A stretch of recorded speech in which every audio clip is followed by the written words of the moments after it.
Hey guys, I'm Frankie. And I'm Demi. And you are now listening to The Box. Hey guys, we got a lot to talk about today. There's been a lot of cool and exciting things that are going to come out soon. So we're going to be yapping about a few of those, including DC and Marvel. They both have a movie coming out about a month apart from each other, Demetrius. Yeah. And I don't know if you know, but this actually happened last year too. We had a Marvel movie and a DC movie 1 month apart from each other, and that's Fantastic Four and Superman. Yeah, they both came out relatively a similar time. They were on the same budget. They both made relatively the same amount of money. Superman made about $100 million more. I think it was like 520 for Fantastic Four and 620 million for Superman. And we're going to have that coming back again this year over the summer. So I think comic book fans are really excited. Good time to be a comic book fan. For sure. I wanted to talk to you about how important are these movies to their franchises. Spider-Man, it has had a history of being semi-connected to the MCU. There's been a battle between Sony and Marvel and who has the character. Sony wants to create its own universe. They're only contracted for a certain amount of films. How important to the MCU is this Spider-Man movie? I think Spider-Man has done a really good job of solidifying himself in the MCU as like a solid, a pillar. A pillar. 100%. Tom Holland has done a beautiful job of being not only this generation's Spider-Man, but a pillar for one of the pillars for the past two phases of the MCU. And one of the only still standing pillars, I should say, meaning the MCU has had some rocky moments. It has had this last phase doesn't have a lot of ground to stand on. Yeah, I worry about how much connective tissue there is this past phase to lead us into the next Avengers movie. Yeah, because I felt maybe this is not true. Maybe some people disagree, but I feel like in the past you'd have the phase, you have 5 or 6 movies, and then the Avengers movie kind of touches on them in the past a little bit. I wonder, one, is this movie going to do anything to set up Doomsday, which is later this year? So they both come out this year. And there's been no connection other than really Fantastic Four. Exactly. So are we going to see some setting up for Doomsday in Spider-Man? I don't know. I think regardless, it's going to be okay, because I also think of the Infinity, the Infinity Saga with Thanos. The way that they kind of ended up introducing Thanos at the end of Thor Ragnarok, when he kind of his ship kind of showed up, it made me realize that as cool as it was to see all the things leading up to that moment, you didn't really need them. Because when he finally, when he showed up in the ship, it was we went from, little snippets, Thanos might be coming. He grabs the gauntlet, I'll do this myself. That whole little end credit scene, him sitting on the throne, those were fun. But the jump from that to his ship showing up and then bam, all out war, drastic. You're right. I don't think we need that crazy buildup, and I think they realize that. Do you think we'll need any connections from some previous movies that we haven't seen again, in the Elementals? Do we need to see that, Hiroshima or what ended up happening in that movie to come back in this movie somehow? Or you mentioning post-credit scene, the post-credit scene from Multiverse of Madness had, Doctor Strange opening up that other eye. Where is he going to? Do you think that is important to play a part in Doomsday? I would rather them not tie in anything like that, any of those movies, unless I don't mind them making nods to it, like they did with the Hiroshima, a literal celestial being being in the earth. They had a whole scene about it in Brave New World, but it's so forgettable. Let's be so for real. It's so forgettable. Yeah. But also they never really acknowledged, hey, there's a whole thing coming out of the earth now, other than the fact that it's bringing what was that, vibranium or adamantium? It was, I think that's technically made out of adamantium or whatever. So it's I don't know. I feel like there's so much they could do. I would rather them hit on things that they haven't yet, some of the questions we have, for example, Hulk. Yeah. The reason why I think Spider-Man is going to be good and it's going to be okay is because they're not trying to reach for all this stuff. They're focusing on, they're bringing in the Punisher. They're bringing in the low level people and still connecting it enough to the Marvel Cinematic Universe. Right. Like bringing in Frank Castle, the Punisher. That's going to be epic. I'm so excited for that. And then also bringing in the Hulk, or Bruce Banner, I should say. I want to know what happened to him. Last thing we know, in She-Hulk, he was Smart Hulk and he has a son. Yeah. You know what I mean? So I hope that we get a little more clarity on that. Screw everything else.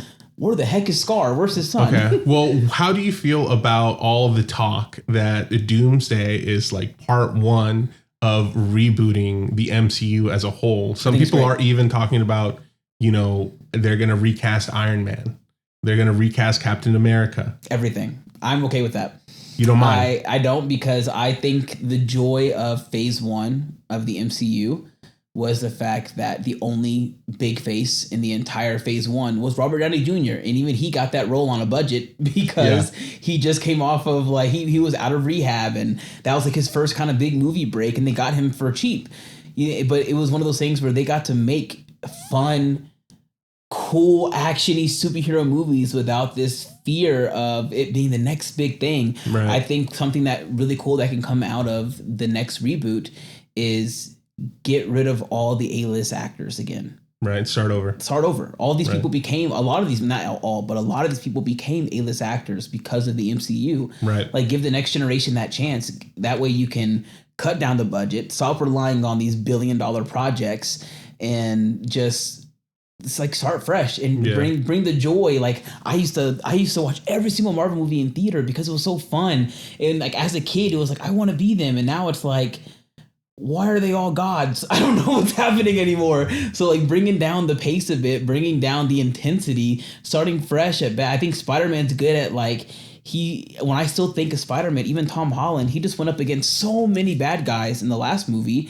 Yet a part of me still feels like he's the only character that has that neighborhood, friendly neighborhood vibe, or if you put him against just some mob boss, I'm still going to love the movie. Yes, I think we're in a very interesting place in general for superhero films. The first three Spider-Man movies were directed by John Watts, and they all had a very similar tone.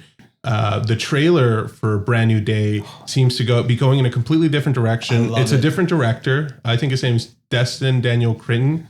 He's the one that also did Wonder Man. Which I love Wonder Man, I should say. Incredible show. And the visually too, it's a very different looking movie that I'm very interested in seeing where the tone takes us. This last year, 2025, I felt kind of like a soft reboot for the MCU, not necessarily narratively, but tonally. They were like, okay, we hear you guys. We're going to focus on different things. I think Thunderbolts was a really big example of that. We're in a telling a story era, and not just the fun, actiony, funny quips. I think some people don't like that, but Thunderbolts is a great example of like they told a beautiful story that hit the heart. Yes. And I think Brand New Day has the potential to do that too. Like he's coming from such an emotional place where he ended off with No Way Home.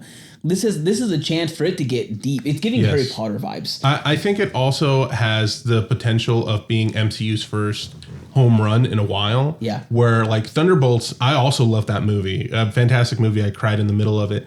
And it didn't do great at the box office. Yeah. But it's okay. I mean, the name isn't there. You know, Spider-Man looks like it could be a good movie.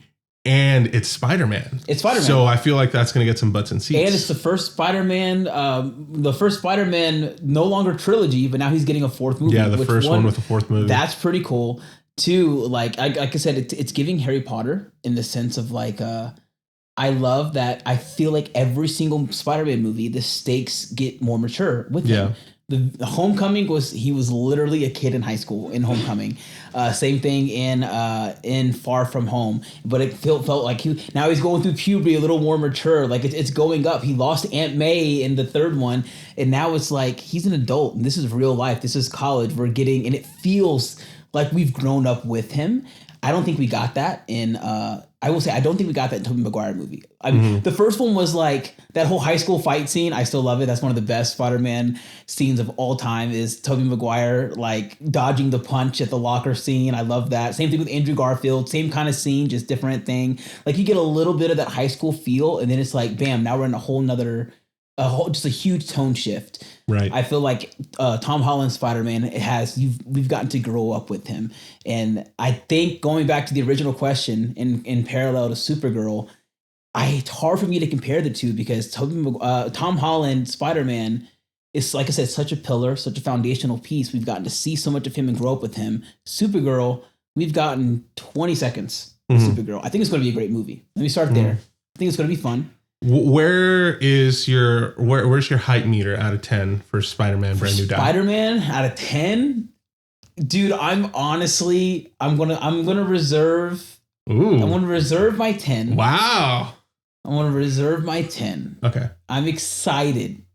I give it about a 8.3. Wow. I'm honestly surprised. Well, you thought it was going to be at a 10? Yeah, for sure. I mean, it's Spider-Man. I mean, I'm excited. It looks cool. We get cool. sad Spidey, my favorite Spidey. I want to see him depressed. I want to see him poor. I want to see him going through hard times, not having the girl. Yeah. And so I just seeing like the blue hues of the trailer and just how saturated all the colors are. This is the first time I'm seeing a suit that is combating my opinion of Amazing Spider-Man 2 suit being the best one. That's fair. I was like, oh my gosh, we're here. We're at Spider-Man. Also, the potential of Man Spider. Potentially, yeah. There's a lot of mystery. The trailer I will say the hand, but it's also one of those things where it's like, I think this is going to be a great movie. The issue is, No Way Home.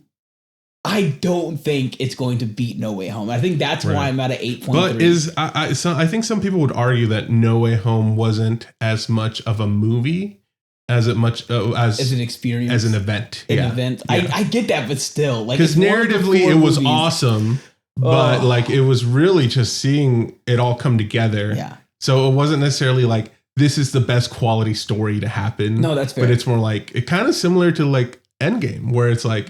It was such a peak. Just visually speaking, seeing these two characters interact. It was that whole scene where they're talking at the top and they're talking about like he's like, so how do you do it? Like how do you just make it come out of your wrist? Like I don't know. That's such a iconic movie that's where I'm at with it. I'm so excited for this. But No Way Home was so iconic. Are you concerned at all that it won't meet your expectations? I don't think so.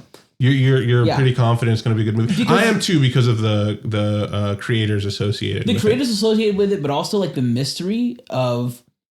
Again, we talked about this a little bit. I'm convinced that there's scenes in that trailer that actually have more people than it's showing. Like anybody you want to see. I have a feeling. I mean, they're bringing in Daredevil. They're bringing in Frank Castle, so I'm convinced they're bringing in Daredevil. I think. My theory is that the scene where it shows him wrapped up in the web and he's falling, everybody thinks he's shooting up organic web. I think Daredevil is actually shooting his thing down to catch him. Okay. I'm convinced that Daredevil's in it. I would love to see Daredevil. I would love to. Have you been watching Born Again at all? No, I'm only 2 episodes in. Dude, I'm episode 4, I think episode 4. And like the whole first intro is just a scene of what's his name, Bullseye. Mm-hmm. Incredible. Genuinely such a cool opening for a TV show episode. I'm like, they did so well with this. Okay. But yeah, I'm definitely curious about Daredevil. I want to know what Sadie Sink's character is going to be. Everybody's assuming it's Jean Grey and that this is going to be an intro into the mutant thing, which would be fun, would be cool. If they use Spider-Man to introduce mutants, awesome. Like, I'm not gonna complain. So like, there's so much mystery behind it. I don't know what to expect. Me neither. I think my expectations are pretty. I guess they're high, but I'm not worried about it not meeting my expectations. I'd say I'm about there with you on hype level. I'd say I'm about an 8 out of 10. Yeah. Because, like I said, it's Spider-Man. It's Spider-Man. I just know it's going to be good. So like, I think that's why my hype is not at a 10 out of 10 because it's like. I have zero doubts that it's going to just be a fun, good movie because they've already given that to me three other times. I've loved every single Spider-Man movie. No complaints. Yeah. So the MCU has Spider-Man coming out on July 31st. Yep. Just 1 month before, on June 26th, the DCU has their second movie in general to come out, and it's Supergirl. Yeah. And I'm kind of worried. I'm not worried about the movie being good quality or not. I'm excited for it. I like the director. I like the writer as well. And I love the actress, but I'm worried that it's not going to be on people's radar. I think Superman performed well. I love the movie. It's easily one of my favorite superhero movies I've seen. Superhero One of the superhero movies that have made me feel the strongest after seeing it. Like the day or two after, I had a certain sense to me. And I don't know if that's going to translate to people. I don't know if like seeing Superman last year, I'm excited for Supergirl now. I need to look more into it, but I don't think they're trying to bring it. I don't think they're trying to bring it to the same level as Superman. I think they knew Superman was going to be this like up there staple film. I wonder like, okay, what was the budget? Do you know the budget for Superman? Superman was 220 and it made 600. How much is the budget for Supergirl? Do we know? It's a little less. It's probably going to be 150. So they spent a little less. So it doesn't have to do as good. But I'm kind of thinking that Superman didn't do as good. Like it wasn't a home run. It was like we did it. We made a good profit, but it wasn't like, oh man, we're set. So I kind of feel like Supergirl, we have to be like almost on the same level of profitability. I don't know. Because I would think, like, for example, James Gunn also has his second Superman movie coming out next year. I think that one has to do better than Superman. And I hope it does. But I kind of feel like Supergirl is kind of in between it. So it's like, it's going to show us a lot. It's going to set up the stakes for Man of Tomorrow. And it's going to be like, okay, like, yeah, we're at a good place. Or if this next one doesn't do good, I don't know, guys. It is just like comic books and male-centered media to put a woman on a glass cliff and not give her as much of a budget. That's all I'm going to say. I don't think she needs it. And I'm not saying that in a bad way. I don't think she needs it. No. And I say that because Superman was... The reason why Superman didn't have to do catastrophically incredible like this, it didn't have to reach like the $1 billion mark because it was their first movie. It was their test run. They had just basically said, hey, you just fell in love with all these characters. You just fell in love with Henry Cavill Superman, Ben Affleck, Wonder Woman, like all these incredible characters. They brought in Aquaman, they brought in the Flash. Like they basically went Endgame level big and a third of the time, made people somewhat fall in love with these characters. Some people hated it, but somewhat fall in love with all these characters. And then they were like, hey, we're scrapping all of that. Now come look and watch this guy. So I don't think they were trying to go straight back to the top. They were just honestly testing the waters and it went well. They did over $500,000. Like, okay. I think they were more so like, okay, we did good. The movie was good. It responded well. The critics loved it. The audience loved it. Like the money may not have been top tier, but now they did Supergirl. Like Supergirl just has to be good at this point because they're basically starting at like, I think Iron Man 1. You're basically just building that kind of universe back up. And then you get back to that pinnacle of a movie. First off, let's be real. Crypto's in it. So all the kids are going to love it. Everybody who's a dog lover is going to love it. Crypto already made a staple as probably the best animated or best CGI dog to ever exist. Like, let's see. Jason Momoa's in it. Yeah. Everybody's going to love it who loves Jason Momoa. He's awesome. He's playing Lobo. Like, we finally get to see a good live action Lobo. Mm-hmm. And we're getting another Kryptonian who is a angsty, drunk female. Like, The one thing I will say that I'm excited for sure about the DCU and how they're coming out with the movies is I feel like they really wanted to feel more connected. I feel like in the past few Marvel movies, they haven't felt super connected. Like it's like this guy's doing this over here, that guy's doing that over there. Yeah. They don't run into each other. But I have a feeling that Superman's going to make an appearance in Supergirl, maybe some other characters, like you said, Crypto.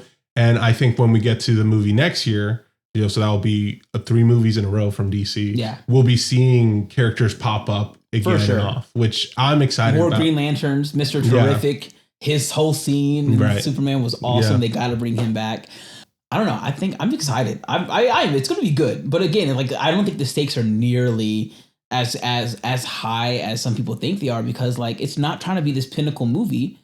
It's just telling another part of the story. I think it's just a continuation of a story to get to the final thing. Do you think it's our fault as consumers that have like propped up franchises to be like, it needs to be $1 billion movie for it to be, you know, worth putting out? I don't think it's anyone's fault as much as like, I think that's just kind of what happens. Like when you're like, it's like the little engine that could, we just kept going up. We just kept going up. But at some point, it's got to come down, and that's okay. And then we could just go back up. That's why, like, yeah, I think it's hard. There's so many people I've talked to that are like, oh yeah, after Endgame, I fell off. Like, I stopped watching after that. Well, because they messed up with that I don't think they set up well for anything after Endgame. Everything felt kind of rushed, felt more like a money grab than telling a story until we got to things like I'm going to be completely honest. I think the second Black Panther, Wakanda Forever, I think it was a good movie, but in a lot of ways it didn't sit right with me because it felt like a money grab off of the death of Chadwick Boseman. Mm-hmm. Like it did. So part of it was like, this just doesn't feel right. Like either, I don't know. That didn't sit right with me. And then a few things after that. And then the movies that I thought were incredible and did deserve like higher praise and sequels and stuff, like didn't get enough attention. Like Shang-Chi, awesome. That is probably in like one of my top 10 movies, right? Like of the MCU. But you're not worried that Supergirl will fall into that? Like, oh, this movie was great, but it didn't get the attention that it deserved. No, because James Gunn is good at making it a part of the story. Shang-Chi messed up because it was too separate. Like it didn't fit into the rest of the MCU. It really didn't. Until the only thing it fit into was Iron Man 3, which is quite frankly some people's most forgettable Iron Man movie, even though I loved it. So like it was too set apart. Almost like the Marvels. Mm-hmm. The Marvels, another one where it's like it didn't tie them into the MCU at all. It tried to tie 3 characters together, right? Like without actually bringing it into the folds. I do think that's something, you know, James Gunn really wants to avoid. Where I feel like decisions like that have been made at Marvel for the sake of it. Yeah. Like, how do we bring these 3 characters that haven't done much together in one movie? Let's make it work. Where James Gunn is taking the approach of like, give me the script first and let me see if this is any good to even make. Yeah. Let's not make it off an idea. Let's make it off the actual product that it's going to end up being. Yeah, like some of my favorite characters in Marvel did not pop back up until Marvel Zombies. Right. You know how upsetting that is? Yeah. And that's mainly because Marvel Zombies was mainly like they did the voice acting for Marvel Zombies years ago, back when those characters were relevant, and they thought they were going to be bigger. And now they're like, oh, hey, we have these characters again. Like another concern I have is like one of the biggest appeals to me from the DCU is having James Gunn there. And recently there is news that Warner Brothers might get bought out by Paramount. Right. Okay. The problem here is that the politics don't align. James Gunn signed a contract that is going to keep him at Warner Brothers until 2027. And the owner of Paramount, David Ellison, he is very politically related to the conservative right. And to the point where like people are worried that, you know, Warner owns CNN, that when he gets CNN, he's going to change it, just like the whole drama the past year at CBS and how Stephen Colbert is losing his show, how Jimmy Kimmel was threatened to lose his show because of, political remarks that they made. And James Gunn is very outwardly expressive about his politics. Yeah. So some people are worried that if Paramount does end up with Warner Brothers, James Gunn isn't going to renew his contract and he's not going to stay here with the DCU anymore. So I do feel like the DCU might be up in a place where we might not have him anymore. I'm happy for him to be here right now. And if he's not going to be here in the future, I hope he lays a good foundation for a time where he might not be here. Some people are speculating that if he leaves in 2027, he might go back to Marvel and handle the X-Men stuff over there. That'd be pretty cool. I'm the kind of person, I'm a James Gunn fan in general. Like screw Marvel, screw DC in the sense of like you might get a good movie, you might get a bad movie. It does depend on the director. It does depend on who's spearheading it. Regardless of that, James Gunn is so good. Suicide Squad was awesome. I agree. You know what I mean? Like he's so good at what he does. He's so good at having a vision. The way he makes colors pop, like the way he tells the story and like ties in like humor into serious moments. I love it. I think regardless of what he does next, I'm going to watch it. And if that means that we're going to get a very short DCU or like very limited DCU where he's no longer spearheading it, as long as they are willing to keep his heart behind it, I think it'll still do well. Again, I don't need it to be multi-million, billion-dollar movies. Like, I just want to watch a good movie. Some of my I hate the whole mindset that it has to have this crazy. Again, I keep going on the tangent, but it annoys me.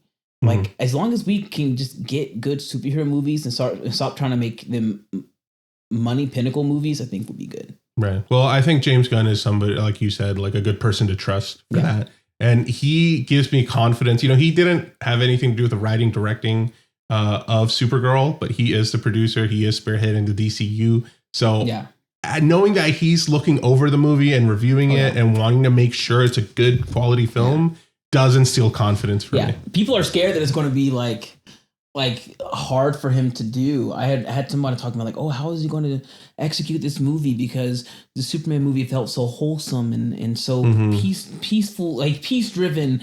And I'm like, dude, did y'all not watch Peacemaker? Like he also was in charge of that. And that was awesome. You're right. Two completely different things. Totally night and day. But like incredible. Like I love Peacemaker. So where would you say your hype meter is on Supergirl? I'd give it a solid 6. 6? Okay. Coming from me, I'm a huge DC fan. Like I'd say I'm a DC fan before I'm a comic book fan. Okay. I really like DC. All the comics that I read are DC. And it's just, especially Supergirl. This movie is one of the most comic like adaptation films that I like. It appears to be. You know, most of these stories are original stories. Superman was an original story. It wasn't particularly based off a narrative, but this Supergirl movie is. You know, of course they're going to change stuff, but it's an adaptation. Where other movies I feel like are more of a representation across the stories. Well, let's bring in this, let's bring in that. But this one is directly looking at one book and taking stuff from it. And the book it's taking from is Woman of Tomorrow, and it's one of my favorite comic books, just hands down. So all that together, and me being a Supergirl fan, I'd say I'm at a 10 out of 10 for Supergirl. 10 out of 10? Yeah, I'm very excited for Supergirl. You're using your 10 for Supergirl. Okay. For sure, yeah. I mean, it's hard for me not to be there for almost any DC project, if I'm being honest. That's fair. But my expectations are a little different than MCU's movie, Spider-Man. Where like MCU I feel okay about, because I want the DCU to succeed so bad, I'm more worried about Supergirl than I am Spider-Man. Okay, so your hype meter's at a 10, but your nervous meter's also at a 10. Like, please go see this movie, everybody. Okay. All right, what's next? What we got next? DC has Supergirl coming out this year, and this Halloween season, we have Clayface coming out, which is a movie that has a really weird journey because this is our third DCU movie. It is set in the same world as Superman and Supergirl, and it's Clayface. And it's a horror movie. It's a horror movie, straight up horror. James Gunn has tweeted himself that it's not a hybrid superhero horror film. It's a straight up horror film. Yeah. And such an interesting direction when we haven't had a Batman movie. We haven't had a Wonder Woman movie. We haven't had The Flash. We haven't had anybody else in the Justice League. All things. We're going to Clayface. That makes me so happy. Okay, it's funny because for reference, we just watched the Clayface trailer before we started filming. I had not seen it up until now. I heard about it, but I had not seen it up until now. And then I was looking over your notes. I think nothing makes me happier than the possibility of this movie and what it can do. Because, like we said, it's Clayface, a random, not a random, but like a villain you don't think about. But it's pretty random. But the person who's directing it is my favorite director of all time, hands down. Wow, that's crazy. I love Mike Flanagan. Yeah. I am such a big Mike Flanagan fan. And Mike Flanagan, the story is supposedly that Mike Flanagan pitched this directly to James Gunn. And this goes back to like James Gunn really wanting to tell good stories. And the whole reason that this is the third movie isn't because it's going to fit this way or that way into this. It's because, it was a good story, good pitch, good creative person to helm the project. And that's why we're getting it. If anyone can pull off a DC horror movie, it's Mike Flanagan. Right. Dr. Sleep, 10 out of 10 movie, 12 out of 10 movie. It's in my top 3 movies of all time. Right. All his projects on Netflix that he did, like House of Usher. What is it? What are the Midnight Mass?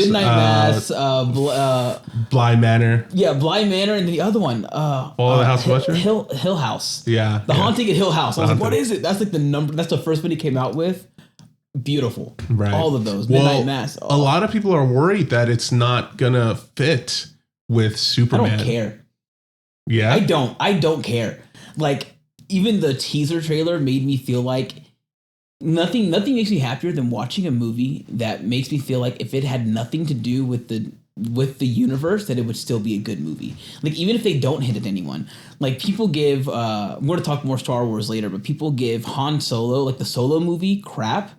I loved it because if I said, hey, you want to watch a cool random sci-fi movie, we could pull up Solo and you could have no knowledge of Star Wars and still enjoy Solo as a movie. That's the vibe I'm getting from Clayface, where it's like, even if you have no idea that he's a DC villain, I think it's going to be just a cool, like, scary, fun, enjoyable, like, horror movie. So you don't mind the concept of having like more genres within the universe? I love that. I think we need that. Yeah. I think you can't just have one-tone movies. Right. Like, I think that's not fair. Like, I take the Superman movie and Peacemaker again, 2 completely different tones, but they still feel like there's like a connecting thread between them. I'm curious what the connecting thread might feel like in Clayface. Some people are also worried because we have had a lot of supervillain movies in the past decade or so.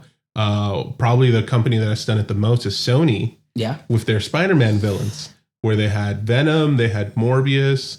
They had most recently Craven do a movie. So it's like some people aren't fans of those movies. But Sony sucks at making movies by themselves. There's one thing that's different. It's not even about the fact that it's horror movies in a superhero setting. It's the fact that Sony sucks at making movies without any other company freaking carrying them on their back. Mm-hmm. Like, for real. Spider-Man, the reason why Sony gets credit for the Spider-Man movies is because the MCU is carrying them the entire way through.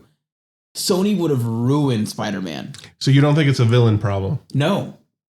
I think Spider-Man 3, the Tobey Maguire Spider-Man 3 movies is a great example because that was a Sony film, right? Mm-hmm. Like, that was a Sony through and through. They ruined it. Because they try to do too much. They either do too much or not enough. Kraven the Hunter is another great example where it's like, I think it had so much potential, but they threw in a character who you gave no explanation to. The dude that was like, that could like move around people. Right. Like, you know what I mean? What was his name?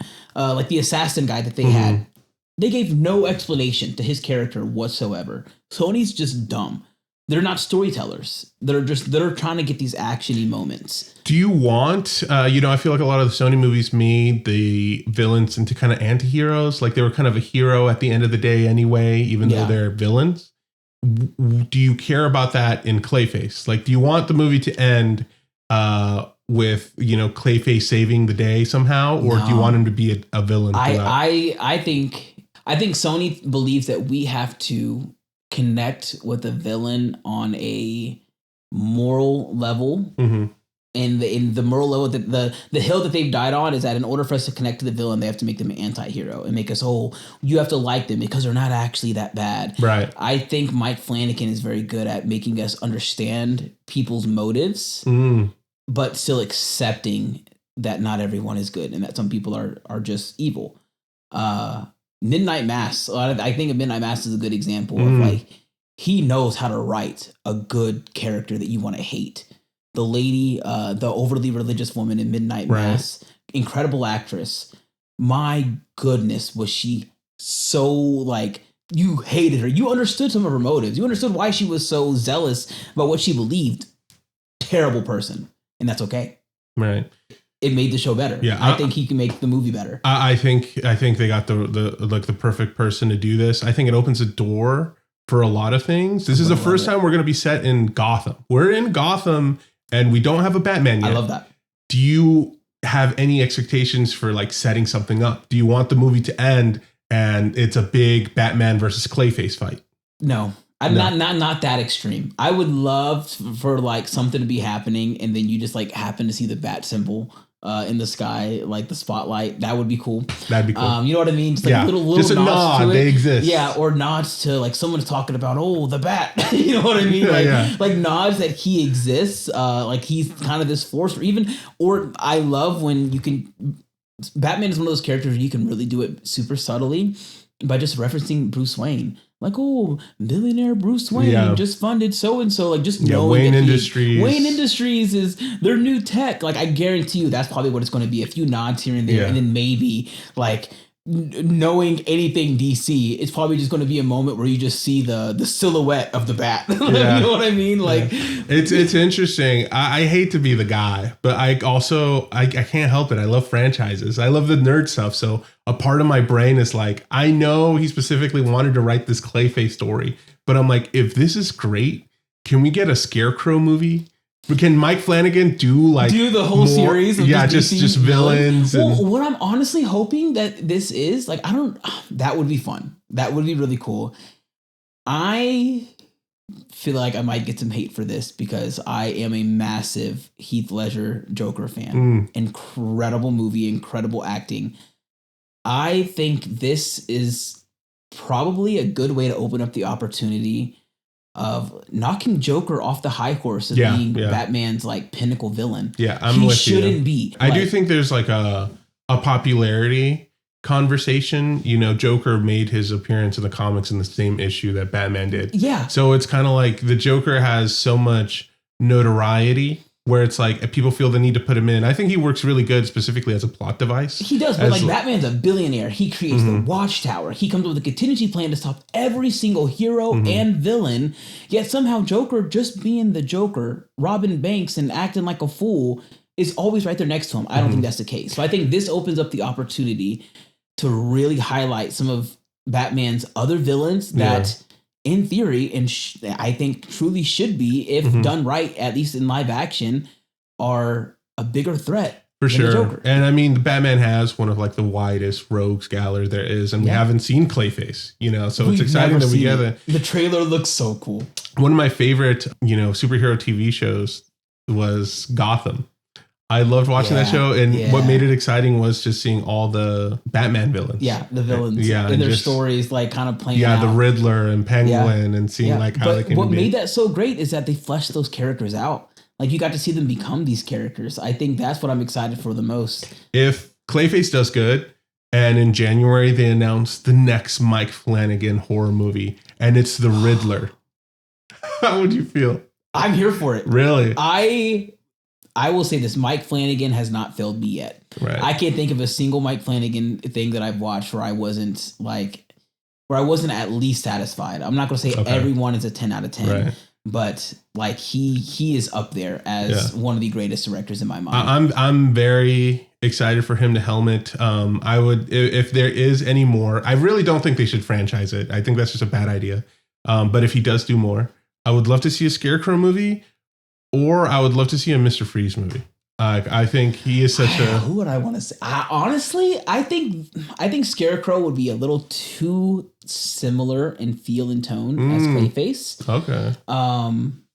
Not exactly, of course, but I think I get what you mean, though. Yeah. Mr. Freeze, I feel like that's just hard. Mr. Freeze is a hard character to do. Yeah. I would honestly kind of like to see a Poison Ivy movie. That'd be cool. I think that's one of those. That'd be really cool. And that would feel a lot different than Clayface. Yeah, very different. And just have a different like origin to that. Right. I think that would be really cool. I agree. What would you say your hype meter is on Clayface? This is my 10. Wow. Again, and that's surprising. And if we didn't watch the trailer beforehand and you just said, oh, there's a Clayface movie coming out, I would have been like, oh, cool. I would have been like at a 4. The trailer, that little teaser, so good. And then knowing Mike Flanagan is directing it again, 10 out of 10. Right. I am so excited. I love a good horror movie. Right. I'm also very excited. It's like my two passions colliding here. Yeah, You got a superheroes and horror, and it's in one thing. So that's really awesome. And, you know, I'm a huge Batman fan, Gotham fan. Do we have any other horror superhero? Well, yes, MCU tried to do it. They even got a horror director, Sam Raimi, who's famous for the Evil Dead movies, and he made an awful movie to make Doctor Strange: Multiverse of Madness. That was not a horror and it was also movie. marketed as a horror movie. You know, it had like all the crazy stuff going on. It had that the Scarlet Witch, and it would like go into her eye, and those scenes were fun. They was sold as like, we got the Evil Dead guy to come do this. Yeah. Unfortunately, that's one of the movies that I'm not a big fan of because of its journey. And Sam Raimi didn't get put into his role until like they've already shot a lot of it. It was too superhero-y. And the other part of it too is people were excited too because he's a horror guy, but he's also the original Spider-Man 1 through 3 guy with Tobey Maguire. So he tried to. I think that was the issue with that movie, that it felt too much like both. Mm-hmm. It had like those comic book like turning in shots. Yeah, for sure. And then it also had like those horror elements. Like there were some pretty cool scenes, but they just felt kind of out of place and weird. Yeah, I agree. And then you got this chick punching stars in the sky. So I'm like, yeah, it's very unfortunate because there's so much elements to it that I was super excited for. Like you mentioned, I love America Chavez. Yeah. In the trailer, you see Doctor Strange like do the whole like zombie Strange thing with his arms, and it's like, this looks like it's gonna be awesome. And then, there's just too many elements, and then like the musical note fight scene was fun if nothing else existed. Right. Like the fact. Yeah, I love the scene. The scene is great. Was great, but it should not exist in that movie. Yeah. Like that. Yeah, that scene should not have happened. But I love the scene. You know what I mean? Like, for sure. But I think this thing with Clayface is going to be like, I don't know. It feels like it's going to be just a good horror movie. Okay, where's your hype meter at? I'd say,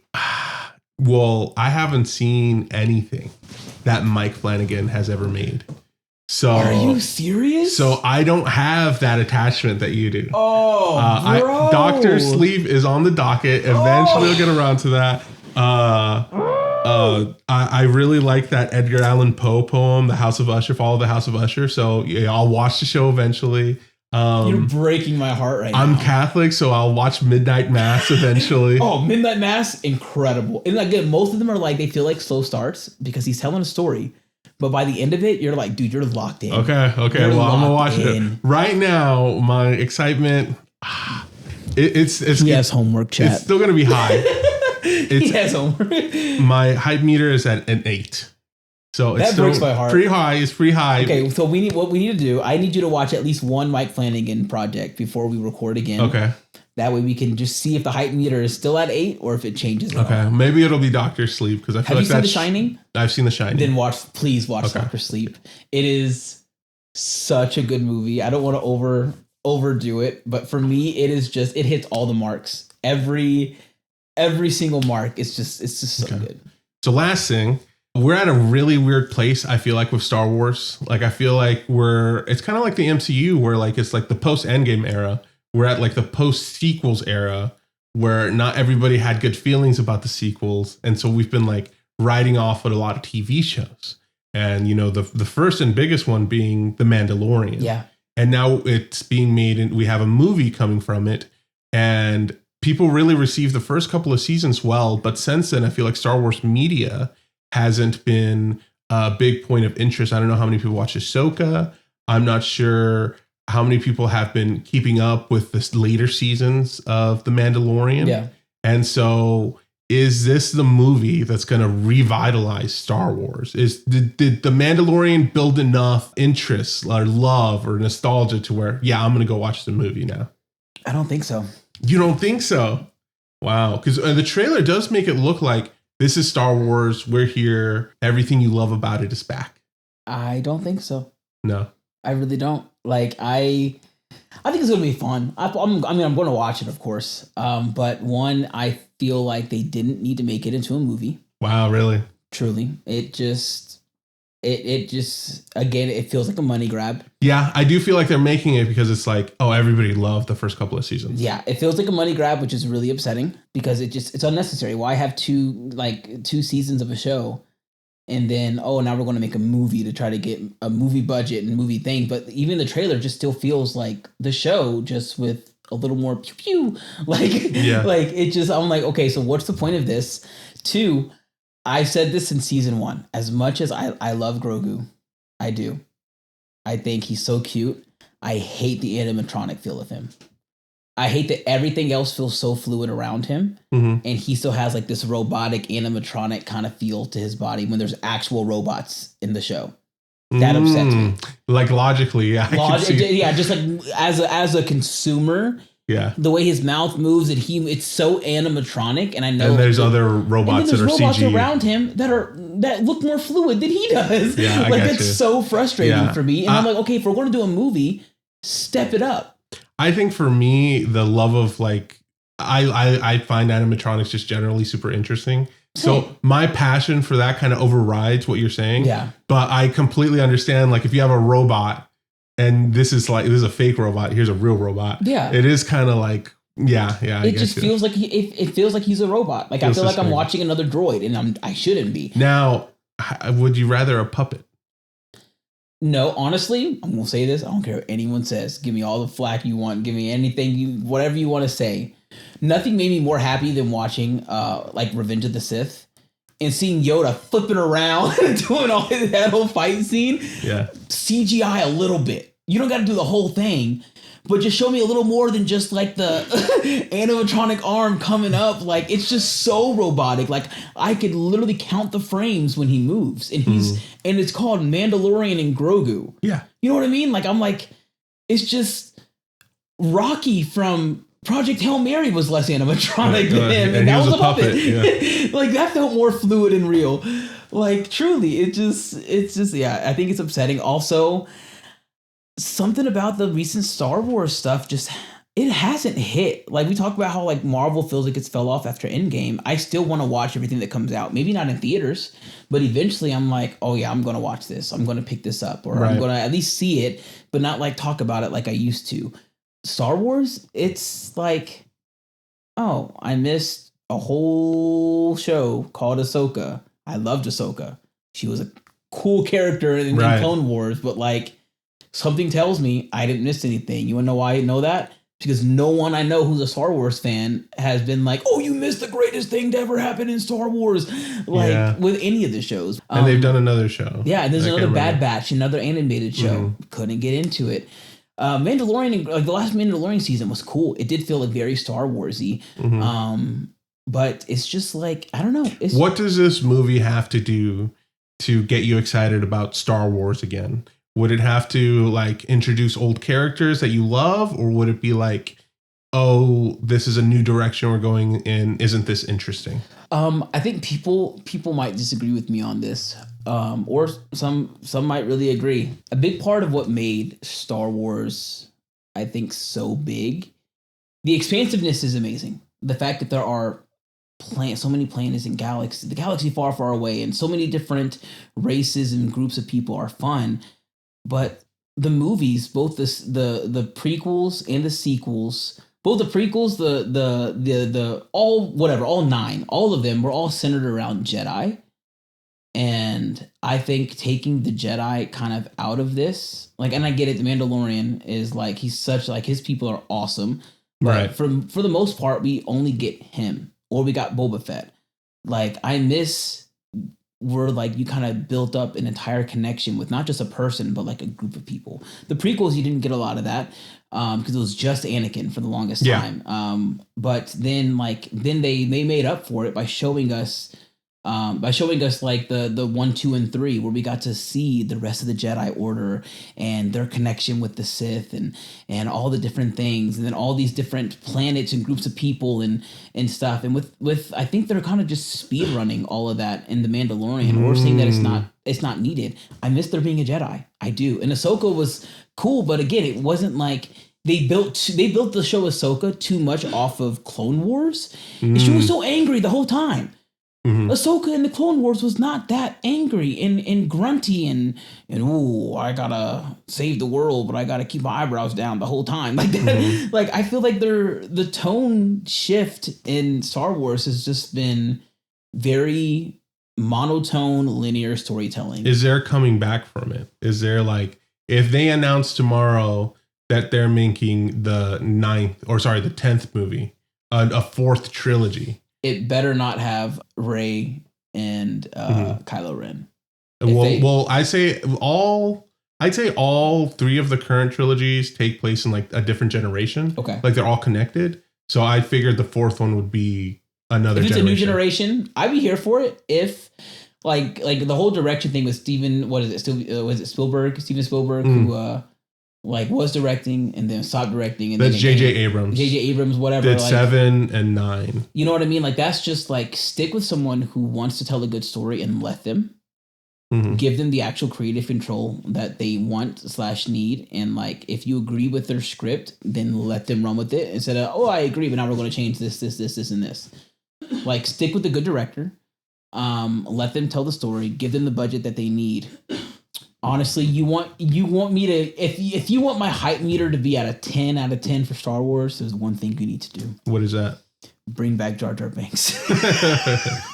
You like the Darth Jar Jar theory? Darth Jar Jar would go crazy. I agree. I would if for some reason there was a 10th movie and it was just a teaser and all I saw was the giant hood, the black hood with the Jar Jar Binks face just sticking out. I'm first one to buy a ticket out of curiosity alone. I'm there. Me too. 100%. But where it stands, where's your hype meter at for Mandalorian and Grogu?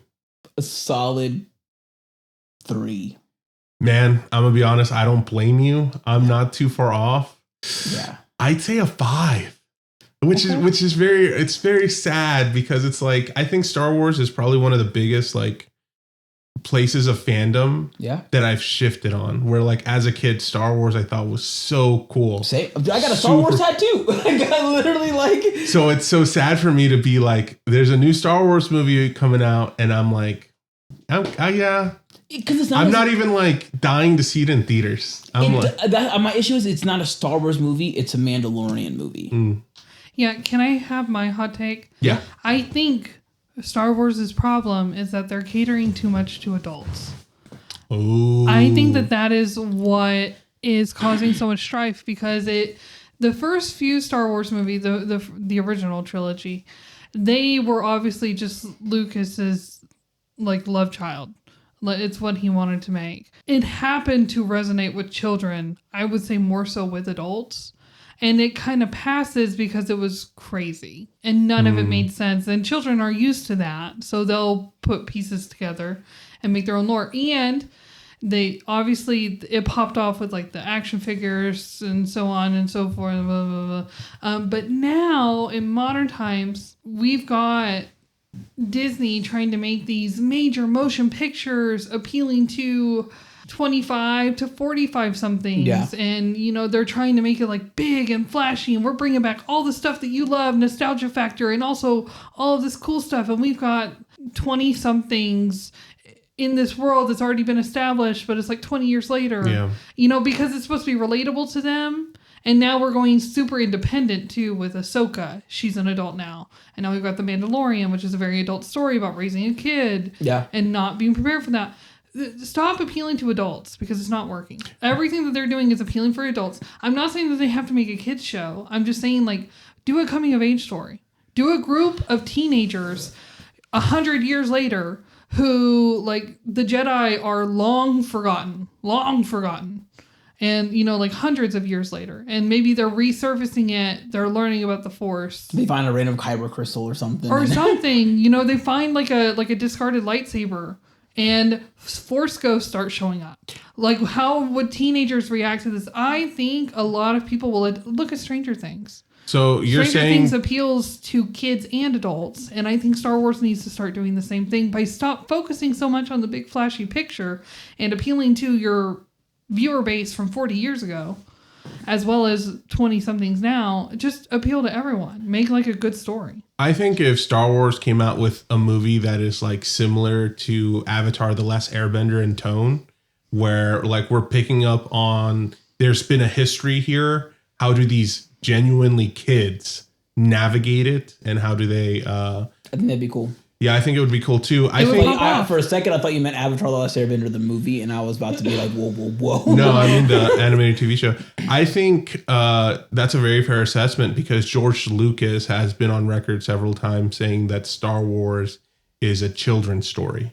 That George Lucas views it as a thing specifically for kids. And that he felt like a lot of people that didn't like the prequels, because he was still around for the prequels, he said didn't like Jar Jar because they aged out of him. That's what I'm saying. The prequels, a lot of people who grew up watching the original trilogy didn't like the prequels because they felt like it was too much appealing for kids.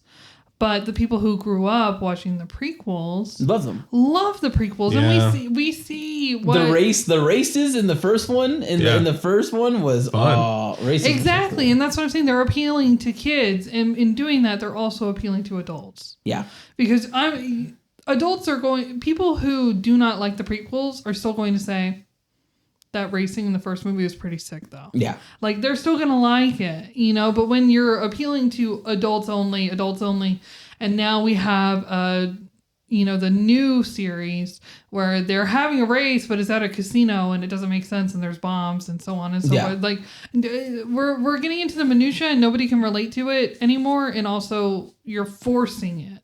Yeah. In my opinion. And just make it fun. Just be fun. Have fun.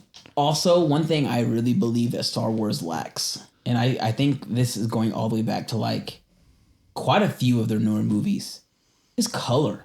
Like, everything is so like not just like tone and story, but tone and color, like just so bland. It's a Marvel effect. Yeah, honestly, it really is. I think that's why I think Superman and like the DCU, like James Gunn is really good at like making the colors pop. The Guardians movies are like the most beautiful incredible. Ones, yeah. Star Wars though, like Mandalorian in particular, like when I think of Mandalorian, I think of a dude in a gray suit of armor, a little green and brown thing, and just brown. I think the color brown. That doesn't make me happy. Right. Like, that's all I think of is the color brown. I think of rocks. I think of desert. I think of sand. And I think of I don't even think of space. I don't even think of I just think the color brown. Right. Okay. Do you know how sad that is? Like, that's just I mean, that's probably the biggest color in the palette of the TV show. So I don't blame you. So let us know what you guys think, if we're totally off base and Mandalorian and Grogu are going to completely change the Star Wars universe forever. If not, just comment brown down below. Yeah. Not on the docket, but last thing I want to talk to you about, little bonus subject, is we had a big sci-fi movie come out this year that has done crazy numbers and have been getting a lot of praise based off an Andy Weir novel called Project Hail Mary. And Big fan. And it's a movie I enjoyed a lot. It honestly made me want to read the book. The book is so good. And I'm interested of it. I'm a little intimidated by all the math, but man, talking about superhero movies, so Superman gave me a lot of feelings towards hope last year. I feel like Project Hail Mary also made me feel something about being connected, something about space movies, and like this one especially, with like the relationship between two very different entities, and both trying to accomplish a very similar task, makes me feel like, oh yeah, we're all connected. You gotta love Ryan Gosling first off. Mm-hmm. Even for an alien. Yes, it's Ryan. It's Ken. Come on. He did an amazing job. Project Hail Mary was awesome. I think we've talked about, we're probably going to recover this in more detail in another episode, because we want to do like a space themed episode. And I don't mean Star Wars space. I mean like sci-fi space themed, like scientific space. But I think it was such a good movie. It was so fun. Another good example of the use of color, like we kind of just talked about. Yeah, there were some beautiful scenes in that. Beautiful, like the rainbow hitting off of the walls and stuff in his classroom, to like the corduroy outfit that he was wearing, like the textures and colors. Like I felt like I was almost there in the room watching this. Yeah. Like because of how cinematic and beautiful it was. I mean, the best thing to compare it to, of course, in a lot of people's mind, is Interstellar, which is like another movie that is up there in cinematography and score and stuff. Yes. And this movie was like, this was a great movie. Like we just talked about with Star Wars, like, make it for kids. This was a very good family friendly movie. Oh yeah. I think for sure. no matter your age, you would love Project Hail Mary. It's so fun. Well, I wanted to talk to you about something where, like, I love the movie. A lot of people love the movie. And when people have that experience and then the movie makes a lot of money, because this movie's doing very well. The only movie this year so far to hit $1 billion, our first $1 billion movie, isn't Project Hail Mary. It's the Super Mario Brothers movie. Hit $1 billion at the box office. That's crazy. The second one? Yeah, the second one, the new one that just came out. I didn't even realize that came out. Well, Project Hail Mary is also doing really good. Maybe it's on the same trajectory to also hit $1 billion. But because of that, there's now talks of turning it into a franchise. And so that creates a lot of feelings. Like, do we have to do this every time a movie does good? Oh, we got to make another one. Or can we let Project Hail Mary be what it is and leave it alone? I'm in the gray area, if I'm being honest. And I only say that because I'm okay with it if it is done right. Like, don't rush it. Of course, it's any sequel based off of a movie that there's only one book of. Oof. Is a money grab. Yeah. It is. It's just, my issue is, like, in my opinion, I'm no spoilers for the movie, but I don't think that there is any, like, before or after, like, storyline that you can make. Yeah. Like, it ties itself up in a pretty little knot, and anything else that they make, prequel or sequel, would be not space related, because why would it be? Actually, we were wrong. We need more of the substance. You guys got to go back. Blah blah blah. Yeah, again. Or the journey back to Earth is. Oh yeah, the journey back to Earth. Like, I just don't think that cheapens it so much. And yeah, I trust Andy Weir to make the correct choice. I don't think he wants a sequel because he doesn't write them. I don't know if he gets the end of the say on that. Like he might. I don't know where the licensing. That's what I'm saying. I trust him. He didn't write a sequel. Right. Hear me out. Not yet. Hear me out. It's the same movie, but from Rocky's point of view. Yeah. I mean, I'm not gonna lie. I'm kind of with you where, like, I don't want it to happen. But if it does, do it well. I'm gonna be there. Just take your time. Like, my biggest thing is, like, if you're going to do a money grab of a sequel, don't rush it. I understand. Make money. We all gotta live. We all gotta eat. You gotta put food on the table for the family. Cool. If the best way to do that as a movie director is to make a sequel to a movie, great. Doesn't mean you gotta rush it to ruin it. Like, there's some movies that I wish had sequels that didn't. There's some movies that never ever need a sequel.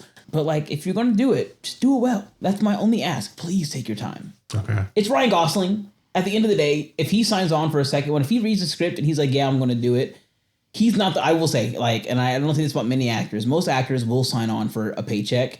Yeah. I don't see Ryan Gosling being one that's just going to sign on for the sake of a maybe. paycheck. He has a very interesting career. My favorite movie that he's been in, a movie you have, your opinions on, but my favorite is... The Barbie movie? Is La La Land. I'm a big fan of that movie. That movie is the first one where I was like, okay, there's a Ryan Gosling guy. But he did great. But his acting was incredible in that movie. Mm-hmm. So no notes on that. Right. He seems like a cool guy. And I'm kind of, he is up there on one of those actors where I'm like, if I see them associated with a movie, I'm interested by default. Yeah. To see what it's about, for sure. Me and my wife just watched Crazy Stupid Love. Mm-hmm. Have you seen that? No. With him? Hilarious. It's him, Emma Stone, again from La La Land. Him, Emma Stone, and Steve Carell are the main three, and it's a comedy. And it is hilarious. It's one of those cringe funny movies. But yeah, he's a great actor. Okay. I mean, The Notebook. I mean, come on, you can't like his He's up there. Barbie. He literally won an award for I'm Just Ken. Yeah. Like, he knows what he's doing. Well, let us know, guys, what your favorite Ryan Gosling movie is in the comments. And if you want a Project Hail Mary sequel, or, I mean, some people would argue that if we got a sequel, it would cheapen the first movie. Because some people are like that. Some people are like, that movie didn't make us need a sequel. It made the first movie worse.